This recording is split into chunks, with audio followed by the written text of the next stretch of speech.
A new feature from Claude, and a new deal with Hollywood and AI avatars. Welcome back to the AI Daily Brief Headlines Edition, all the daily AI news you need in around 5 minutes. I love when we get to start with a cool new product, and this week Anthropic released a small but significant feature called prompt caching.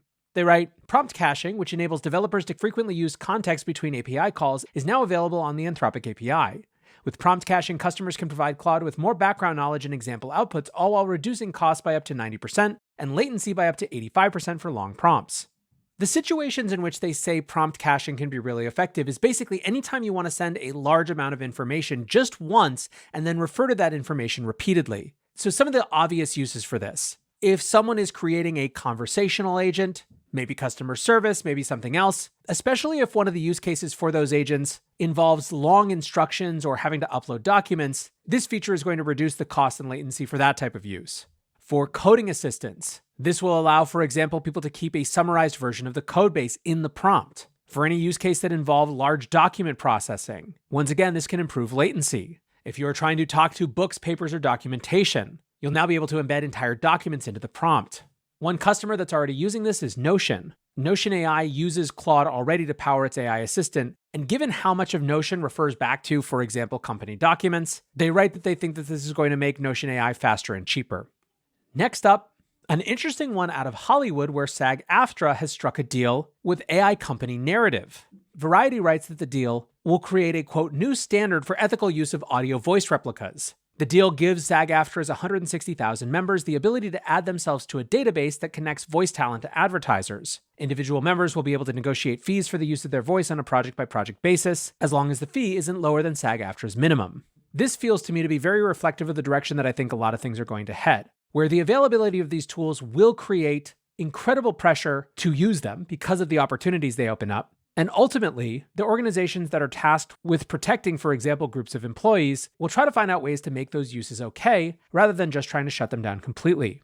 Said the chief negotiator, Duncan Crabtree Ireland, not all members will be interested in taking advantage of the opportunities that licensing their digital voice replicas might offer, and that's understandable. But for those who do, you now have a safe option. He continued, Narrative has agreed to our terms, and its platform is an excellent example of how AI can be ethically used, by putting compensation, informed consent, and control in the hands of individual performers.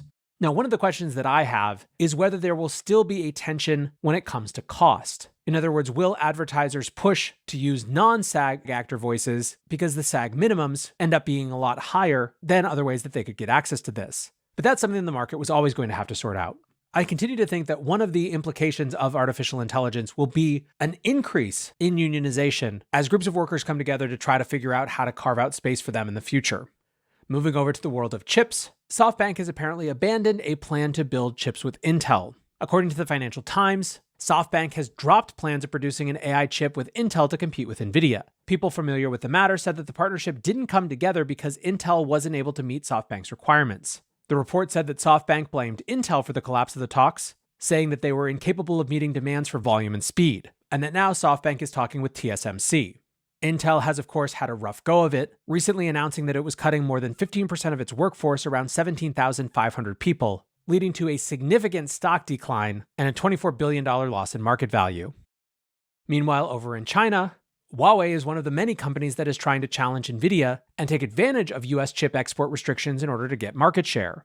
A report from the Wall Street Journal says that Huawei has told potential clients that its upcoming processor, the Ascend 910C, is on par with Nvidia's H100. What's more, they're targeting shipments as early as this October. That said, this might not come to pass exactly as such. CNBC writes that Huawei is facing production delays in its current chips, and also faces the prospect of further US restrictions that could impact its ability to obtain the necessary components. Lastly today, the controversial California bill, SB 1047, is back in the news this week as it gets to the California State Assembly Appropriations Committee on Thursday. If you are interested in learning more about this, I did a very comprehensive edition of this last week. Go check it out. For now, though, that is going to do it for today's AI Daily Brief Headlines Edition. Next up, the main episode.